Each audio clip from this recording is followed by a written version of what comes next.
সবসময় দেখি সব জায়গায় দেখায় মেয়েদের ভীষণ জ্বালা, মেয়েদের ভীষণ জ্বালা। কিন্তু সত্যি ছেলে হওয়াও কিন্তু ভীষণ জ্বালা, জানো তো? অন্যের শখ পূরণ করতে, করতে না তারা নিজেদের শখটাই ভুলে যায়। শখ কি ছাড়ো যেটা দরকার সেইটুকুও ভুলে যায়, জানো? আজকে যেরকম গেছিলাম হচ্ছে একটু বেহালাতে। তো বেহালায় গিয়ে একটু দুল কিনছিলাম।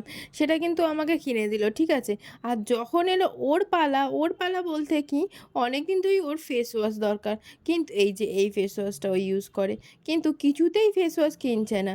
কিন্তু আমি যদি এই ফেস ওয়াশটাই ৳১,০০০ র চাইতাম কিন্তু ও আমাকে ঠিক দিয়ে দিত। শুধু আমি কি যার যেটা দরকার তাকে সেটা দিয়ে দেয়। কিন্তু নিজের দরকারের যেটা জিনিস সেটা আর কিনে ওঠে না।